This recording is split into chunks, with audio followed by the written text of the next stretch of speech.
On a scorching day in September 2022, Captain Ibrahim Traore, a young army officer, strode onto the national television stage in Ouagadougou, the capital of Burkina Faso. His face grim, he announced that he had ousted the country's president, declaring a patriotic movement to restore security and overcome the spiraling jihadist violence that had ravaged the nation for years. This dramatic power grab sent shockwaves through the international community. Western governments, from Paris to Washington, quickly condemned the military coup, demanding that Traore step aside and allow for a return to civilian rule. Regional bodies like the Economic Community of West African States, ECOWAS, echoed these calls, threatening sanctions if the junta did not back down. Yet, as the days turned into weeks, a surprising narrative emerged from the streets of Burkina Faso. Rather than rejecting Traore's power grab, ordinary citizens rallied behind the young captain, filling the capital's central square in massive demonstrations of support. "Traore is our last hope," one protester declared. "The politicians have failed us for too long."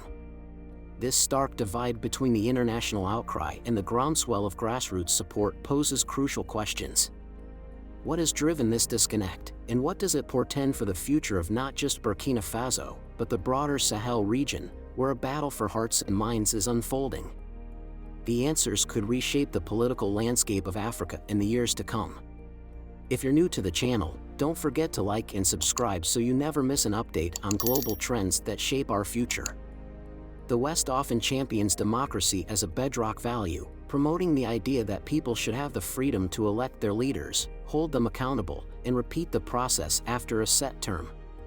On paper, this framework sounds like a shining beacon of fairness and freedom. Yet, the reality is far more complex. The West tends to view anything outside of this democratic framework, like military rule in Burkina Faso or communism in China, as inherently oppressive. The narrative goes that such governments stifle freedom, suppress voices, and concentrate power in the hands of a few. While there is some truth to this, it oversimplifies the nuances of governance. The case of Equatorial Guinea serves as a poignant example. On paper, this oil-rich country boasts some of the wealthiest citizens in Africa, but the stark reality is that over 70% of the population lives in poverty, many lack access to clean water, and a shocking number of children are not in school. The culprit behind this disparity is President Teodoro Obiang, a leader who has held onto power for decades under the banner of democracy. Obiang's rise to power is a textbook case of authoritarianism wrapped in democratic clothing. While there are opposition parties, the elections are more of a show than a genuine contest, as Obiang controls everything with an iron grip. The country's oil wealth has become a personal piggy bank for government officials, particularly those in the president's inner circle, while the citizens struggle to make ends meet. This stark contrast between the democratic facade and the reality on the ground raises a crucial question: is the system always the problem, or is it the people running it? In 2003, President Teodoro Obiang made an announcement that left many scratching their heads. He claimed he had to take over the country's entire treasury to stop government workers from stealing money. This claim of noble intentions was quickly undermined when Obiang funneled over $500 million into more than 60 private accounts, most of which he controlled, at a bank in Washington, D.C. The consequences for this blatant corruption were a mere $16 million fine, like a slap on the wrist, while Obiang continued his unbridled reign. The absurdity escalated further when the country's state radio announced that Obiang wasn't just the president, he was essentially a god, with the power to talk directly to the Almighty and the divine right to kill without consequences. By 2007, suspicions about his extravagant spending were making headlines, and the U.S. Department of Justice accused Obiang and his son, Teodoro, of using public funds as a personal piggy bank to buy mansions, private jets, and luxury cars in America. Instead of facing real consequences, Teodoro simply handed over $30 million in assets, and the case was quietly closed. The story of Equatorial Guinea's so-called democracy is a cautionary tale. It highlights how the trappings of democracy can be used to legitimize and perpetuate authoritarian rule, where corruption and oppression thrive under the guise of free and fair elections. In contrast to the Equatorial Guinea narrative, the situation in Burkina Faso presents a striking paradox.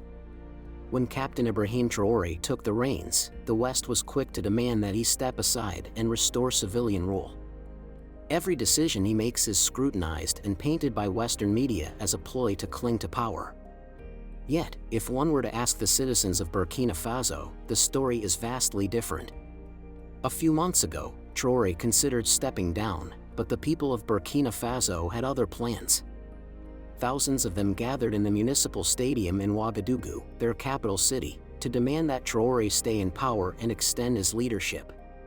This was no ordinary rally, it was a historic moment, as it is almost unheard of to see people in African nations rallying to keep their government in power in the last 20 years. The significance of this event was amplified by the presence of activists and visitors from neighboring Sahel countries, who joined the Burkinabe citizens in standing shoulder to shoulder in support of Traore. This was not a staged display of loyalty, it was a genuine outpouring of support for a leader who has captured the hearts and minds of the people. Interestingly, this remarkable moment was largely ignored by Western media. It seems that the narrative they prefer to push does not align with the reality on the ground. If the scenario had been reversed, with citizens demanding Traore's resignation, the headlines would have been ubiquitous, shaping the global perception of Burkina Faso. But that is not what happened. Instead, thousands rallied to back Traore, and it does not fit the story the West wants to tell, that democracy is the ultimate solution for every nation. The story of Captain Ibrahim Traore's rise in Burkina Faso is not just about the clash between Western ideals and the people's desires, it is a testament to the power of transformative leadership. Under Traore's guidance, Burkina Faso has undergone a remarkable transformation. He has prioritized the needs of the nation over personal gain, a stark contrast to the corruption and mismanagement that have plagued the country for decades. One of Traore's notable achievements is in the agricultural sector. For more than 60 years, Burkinabe citizens were told that they could not grow crops like wheat, as the soil and climate were not suitable. Traore challenged these long-standing assumptions and launched ambitious initiatives like Operation Agri-Pastoral Offensive and the Presidential Initiative for Food Self-Sufficiency. These programs were not just political slogans, they were backed by tangible actions. In February 2024, a groundbreaking project to boost agricultural production was launched with €38.4 million in funding from the African Development Bank. This initiative was designed to shield Burkina Faso from the global food crisis triggered by events like the Russia-Ukraine war. Traore did not stop there. In March 2024, he invested 78 billion CFA francs in agricultural equipment, seeds, and fertilizers, demonstrating his commitment to building a sustainable future where Burkina Faso can rely on its own resources to feed its people. Traore's reforms extended beyond the agricultural sector. He turned his attention to the mining industry, a cornerstone of Burkina Faso's economy that had long been plagued by corruption and mismanagement. In 2023, he made the bold decision to ban gold exports temporarily, allowing him to clean up the industry. He also established a gold refinery and a mining waste management facility, creating jobs and ensuring that the wealth generated by the country's natural resources stayed within its borders. These actions reflect a philosophy reminiscent of Traore's mentor, the revolutionary leader Thomas Sankara. Like Sankara, Traore has embodied the ideals of self-reliance, fairness, and putting the people first. He has refused to take a presidential salary, and he has also cut the inflated wages of politicians, calling it a travesty that a few could live in comfort while millions struggled to survive. Traore's focus on security has also been a top priority. He has worked tirelessly to ensure that Burkina Faso is no longer a soft target for threats, bolstering the military with new weapons and modern equipment, and forming key alliances with countries like Russia and other Sahel nations. The results of Traore's leadership speak for themselves. By 2024, the World Governance Index ranked Burkina Faso as one of the best-governed countries in Africa, a stunning achievement, especially when compared to many African nations with civilian governments that fail to meet even basic expectations. The story of Captain Ibrahim Traore's rise and the people's unwavering support for his leadership highlights a fundamental truth: good governance does not depend on whether a nation is a democracy, a monarchy, or a military state. It hinges on the quality of its leader. A strong, ethical, and visionary leader can transform any system into one that delivers peace, development, and prosperity for the people. The paradox of Burkina Faso challenges the Western narrative that democracy is the ultimate solution for every nation. It reminds us that the type of government is less important than the actions of the leader.